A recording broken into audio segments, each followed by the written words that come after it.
മക്കളെ,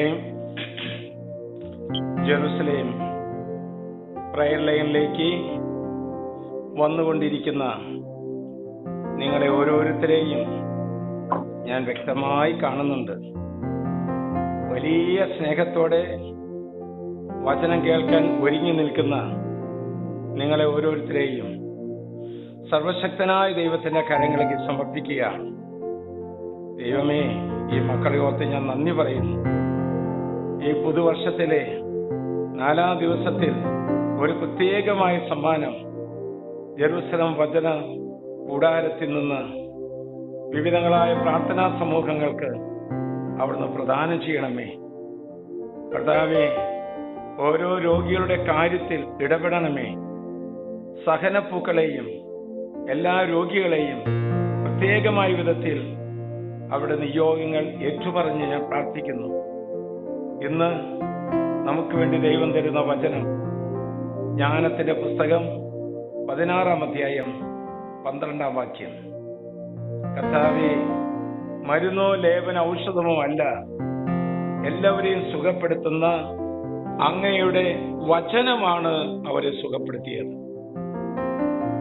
പ്രിയപ്പെട്ടവരെ, മരുന്ന് കഴിച്ച് ക്ഷീണിച്ചവര്, ചികിത്സ ചെയ്ത് സാമ്പത്തിക ഞെരുക്കത്തിൽ അകപ്പെട്ടവര്, ഇന്നത്തെ വചനം ജ്ഞാനം 16:12 ഉച്ചത്തിൽ പ്രാർത്ഥിക്കാനായി ശ്രമിക്കുക. യേശു അശുദ്ധാത്മാക്കളെ പുറത്താക്കിയത് വചനം അയച്ചും വചനം പഠിപ്പിച്ചുമാണ്. നിങ്ങളോടൊരു ആത്മീയ രഹസ്യം ഞാൻ വെളിപ്പെടുത്തട്ടെ.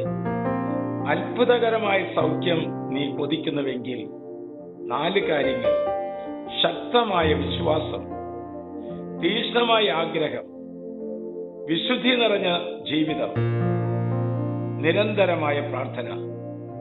ഈ 4 കാര്യങ്ങളും എവിടെ സമ്മേളിക്കുന്നുവോ അതാണ് ആത്മീയ സൗഖ്യത്തിന്റെ, ശാരീരിക സൗഖ്യത്തിന്റെ ആത്മീയമായ മർമ്മം.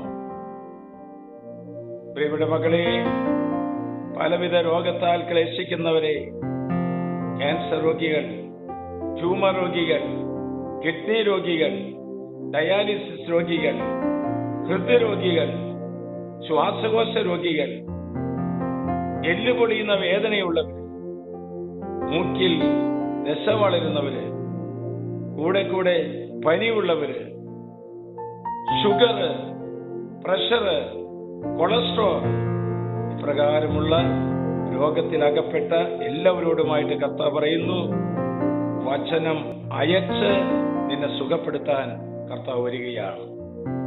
പലവിധ ആശുപത്രികളിലും ഇന്റൻസീവ് കെയർ യൂണിറ്റിലും ഭവനത്തിലും കഴിയുന്ന രോഗികളെ വചനം അയച്ച് നിന്നെ കർത്താവ് സുഖപ്പെടുത്തുന്നു. ദൈവത്തിന്റെ കരങ്ങളിലേക്ക് നിങ്ങളെ സമർപ്പിക്കുക. നിങ്ങളുടെ എല്ലാ രോഗങ്ങളെയും അങ്ങേ യേശുവിന്റെ കരങ്ങളിലേക്ക് സമർപ്പിക്കുക. എല്ലാ രോഗശക്തികളും, എല്ലാ രോഗത്തിന് കാരണമായ പൈശാചിക ശക്തികളും യേശു കർത്താവിന്റെ നാമത്തിൽ ബന്ധിച്ച് ബഹിഷ്കരിക്കുന്നു. രോഗാണുക്കൾ യേശു നാമത്തിൽ നിർവീര്യമാകട്ടെ. മനസ്സിന്റെ ആകുലതകൾ, ഭയം, ഉത്കണ്ഠ, നിരാശ, മടുത്ത അവസ്ഥ യേശുവിന്റെ നാമത്തിൽ ഇപ്പോൾ സൗഖ്യം പ്രാപിക്കട്ടെ. ആശ്വാസപ്രദമായ രാത്രി, പ്രതീക്ഷ നിർഭരമായ പ്രഭാതം, സൽപ്രവർത്തികൾ നിറഞ്ഞ ദിവസം നൽകി എല്ലാവരെയും അനുഗ്രഹിക്കണമേ. നമ്മുടെ കർത്താവ് യേശുമിശിഹായുടെ കൃപയും പിതാവായ ദൈവത്തിന്റെ സ്നേഹവും പരിശുദ്ധാത്മന്റെ സഹവാസവും പരിമളവും നാം എല്ലാവരോടും, ഈ പ്രാർത്ഥനാ ശുശ്രൂഷയിൽ പങ്കെടുത്തവരോടും, ഇത് ഷെയർ ചെയ്യാൻ വിതുമ്പി നിൽക്കുന്ന എല്ലാവരുടെയും കൂടെ ഉണ്ടായിരിക്കട്ടെ, ഇപ്പോഴും എപ്പോഴും എന്നേക്കും.